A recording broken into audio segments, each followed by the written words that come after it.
একদিনও টিকছে না চুক্তি, আবারও নতুন করে হামলা শুরু। যুক্তরাষ্ট্র, ফ্রান্স এবং পশ্চিমা বিশ্বের মধ্যস্থতায় ইসরায়েল এবং হিজবুল্লাহ এই দুই পক্ষের মধ্যে একটা যুদ্ধবিরতি হয়েছে। যে যুদ্ধবিরতির অধীনে ইসরায়েল তার সেনাবাহিনী কিছুটা প্রত্যাহার করেছে, হিজবুল্লাহ কিছুটা সরে গেছে সীমান্ত এলাকা থেকে। তবে সামরিক বিশেষজ্ঞরা প্রথম থেকেই কিন্তু শঙ্কা করছিলেন যে এই যুদ্ধবিরতিটা আসলে কতদিন কার্যকর হয় বা কতটা সময় এটা কার্যকরভাবে থাকে।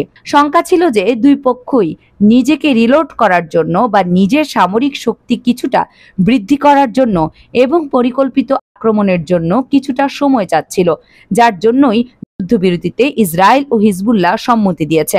তবে আসলে সত্যিটা হলো, এই 2 মাসের যুদ্ধবিরতির কথা বলা হচ্ছে সেটা কোনোভাবেই টিকবে না। হতে পারে 1 সপ্তাহ, নয়তো সর্বোচ্চ 2 সপ্তাহ পরই আবার এই দুই পক্ষই একে অন্যের বিরুদ্ধে যুদ্ধে লিপ্ত হবে, এমনটাই কিন্তু সামরিক বিশেষজ্ঞরা আশঙ্কা করছিলেন। এখন 1 সপ্তাহ কিংবা 2 সপ্তাহের কথা আমরা বাদই দিলাম, এই যুদ্ধবিরতির মাত্র একদিন পরেই নতুন করে হিজবুল্লাহ ইসরায়েলের ভেতর আক্রমণ করেছে, আবার ইসরায়েল নতুন করে লেবাননের ভেতর আক্রমণ করেছে। এখন এই যুদ্ধবিরতির চুক্তি প্রথমে কে ভঙ্গ করেছে সেই বিষয়ে কেউ কোনো স্বীকার করেনি। একে অন্যের বিরুদ্ধে কিন্তু এরা অভিযোগ দিয়েছে। হিজবুল্লাহ বলছে যে ইসরায়েল প্রথমে যুদ্ধবিরতির চুক্তি লঙ্ঘন করেছে, যার জন্য আমরা পাল্টা জবাব দিয়েছি। আর ইসরায়েল বলছে যে হিজবুল্লাহ আগে লঙ্ঘন করেছে, যার পাল্টা জবাব আমরা দিয়েছি। তবে বাস্তবতা হলো যে যুদ্ধক্ষেত্রের পরিস্থিতি তেমন পরিবর্তন হয়নি, আগের মতোই কিন্তু হামলা চলছে, যদিও কাগজে কলমে চলছে যুদ্ধবিরতি। হিজবুল্লাহর বিরুদ্ধে সুনির্দিষ্টভাবে যেমনটা ইসরায়েল অভিযোগ করেছে যে হিজবুল্লাহ তার যে মাল্টিপল রকেট লঞ্চার সিস্টেম রয়েছে সেগুলো ব্যবহার করে উত্তর সীমান্ত থেকে ইসরায়েলের মূল ভূখণ্ডের ভেতর হামলা করেছে এবং এই ঘটনায় সাধারণ অধিবাসীর যে সকল গ্রাম রয়েছে সেখানে ক্ষয়ক্ষতি হয়েছে।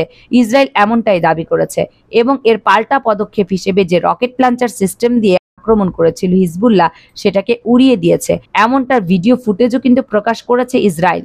হিজবুল্লাহ একটি মাল্টিপল রকেট লঞ্চার সিস্টেম এই জায়গায় ইসরায়েলের উত্তর সীমান্তের কাছাকাছি অবস্থান করছিল, সেখান থেকে কিন্তু এই মাল্টিপল রকেট লঞ্চার সিস্টেমটি সরে যাচ্ছিল। এখন যুদ্ধবিরতির চুক্তি কার্যকর হওয়ার পর সে সরে যাচ্ছিল চুক্তির বাস্তবায়নের জন্য, এমনটাই কিন্তু মনে হচ্ছে। এখন এই জায়গায় ইসরায়েল বিমান হামলা করে এটাকে ধ্বংস করে দিয়েছে। এখন এই ইস্যুটিকে কেন্দ্র করে হিজবুল্লাহ কি বসে থাকবে? হিজবুল্লাহ এর পরপরই তার যে রকেট সিস্টেম রয়েছে এবং মিসাইল সিস্টেম রয়েছে তা দিয়ে আক্রমণ করেছে, এটা হিজবুল্লাহর ভাষ্য।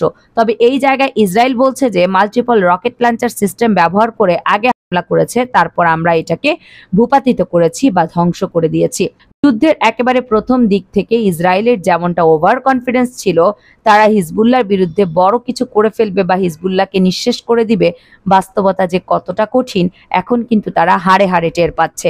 হিজবুল্লাহর বিরুদ্ধে চূড়ান্তভাবে বিজয় তো দূরের কথা, শক্তিশালী প্রতিরোধও গড়তে পারেনি এখনো ইসরায়েল। আর এই জিনিসটা তারা স্বীকার করে নিয়েছে যে বিজয় অনেক দূর। ইসরায়েল এ কথাটা কিন্তু আনুষ্ঠানিকভাবে স্বীকার করেছে। এই বিষয়টিকে কেন্দ্র করে ইসরায়েলের সামরিক বাহিনীর ব্রিগেডিয়ার জেনারেল শেমার আর তার বক্তব্যে বলেছেন ইসরায়েল এখনো হিজবুল্লাহর হুমকি প্রতিরোধ করতে পারেনি। তিনি হিজবুল্লাহকে পুনরায় সংগঠিত করা বন্ধ করতে যে কোনো জায়গায় আঘাত করার জন্য ইসরায়েলকে প্রস্তুত থাকতে হবে, এমনটাই তিনি বলেছেন। এবং তিনি বলেছেন যে সত্য বিজয় বা প্রকৃত বিজয় যে জিনিসটা হিজবুল্লাহর বিরুদ্ধে সেটা আগামী কয়েক দশকে ইসরায়েল পাবে কিনা সেটা নিয়ে সন্দেহ রয়েছে। হিজবুল্লাহ যখন এখনো এতটা শক্তিশালী পর্যায়ে রয়েছে তখন কেন নিজে এত তড়িঘড়ি করে ইসরায়েল হিজবুল্লাহর সঙ্গে যুদ্ধবিরতি করলো, এই বিষয়টি নিয়ে কিন্তু প্রশ্ন আসতেই পারে। এর মূলে রয়েছে ইসরায়েলের অস্ত্রের মজুদ কমে গেছে। নতুন করে যুক্তরাষ্ট্র $680 মিলিয়ন অস্ত্র ডেলিভারি দেওয়ার চুক্তির অনুমতি দিয়েছে ইসরায়েলের কাছে এবং আন্তর্জাতিক ইসরায়েলি সংবাদ মাধ্যম নিশ্চিত করছে যে এই $680 মিলিয়ন অস্ত্র রয়েছে সেটা আগামী কিছুদিনের ভেতরেই ইসরায়েলে এসে পৌঁছে যাবে। তখনই কিন্তু ইসরায়েল লেবাননের ভেতর আক্রমণ শুরু করবে হিজবুল্লাহর বিরুদ্ধে। যুক্তরাষ্ট্র এবং ফ্রান্সের মধ্যস্থতায় এই যুদ্ধবিরতির করার মূল চিন্তাটাই হলো যে এই $680 মিলিয়ন বা $1 বিলিয়ন পরিমাণের যে অস্ত্র রয়েছে সেটা যাতে নিরাপদে ইসরায়েলে পৌঁছাতে পারে এটা নিশ্চিত করা। বিষয়টা হলো এই যুদ্ধবিরতির নাটক করে হিজবুল্লাহ এবং যুক্তরাষ্ট্র তাদের যে পরিকল্পনা চরিতার্থ করেছে এই বিষয়টি কি হিজবুল্লাহ কি অবগত নয়? অবশ্যই অবগত। এক্ষেত্রে হিজবুল্লাহরও কিন্তু প্ল্যান বি আছে। কারণ হিজবুল্লাহও কিন্তু রাশিয়ার কাছ থেকে এই সুযোগে প্রচুর পরিমাণে মিসাইল এবং বিভিন্ন ধরনের অস্ত্র আনছে এবং ইরান থেকেও বড় বড় অস্ত্রের যে সাপ্লাই রয়েছে সেটাও কিন্তু হিজবুল্লাহকে লেবাননের ভেতর করা হচ্ছে।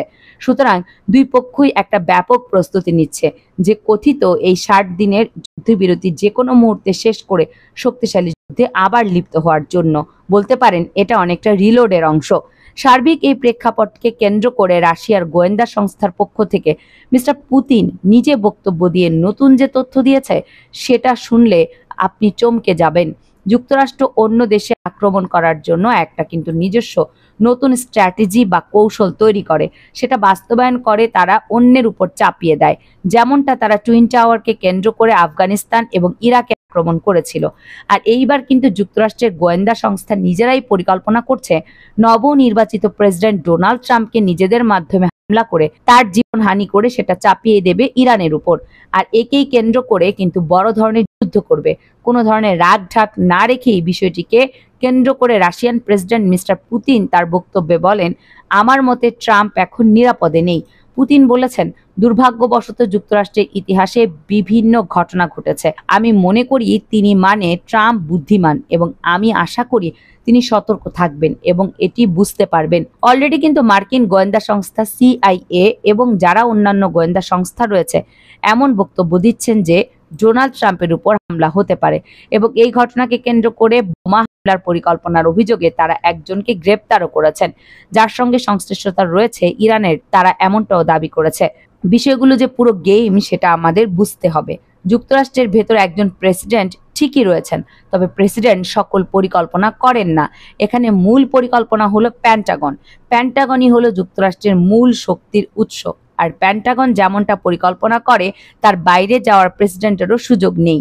ইউক্রেনের যুদ্ধ থেকে ডোনাল্ড ট্রাম্প বেরিয়ে আসতে চাচ্ছেন, যেটা প্যান্টাগন চায় না, কারণ ন্যাটো চায় না এই যুদ্ধ থেকে যুক্তরাষ্ট্র বেরিয়ে যাক।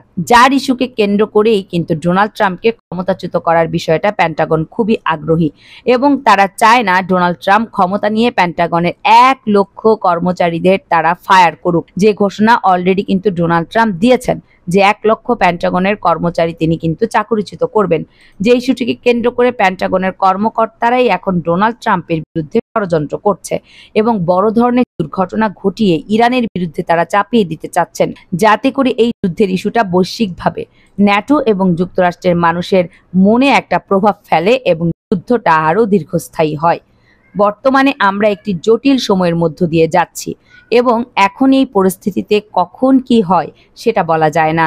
ঘটনার উপর গভীরভাবে আমরা পর্যবেক্ষণ করছি। যখনই কোনো আপডেট পাবো আপনাদের জানাবো। এ বিষয়ে কোনো কথা থাকলে আপনারা কমেন্টস করে জানাতে পারেন। কামরুন নাহার রাখি, কেয়ানার মিডিয়া।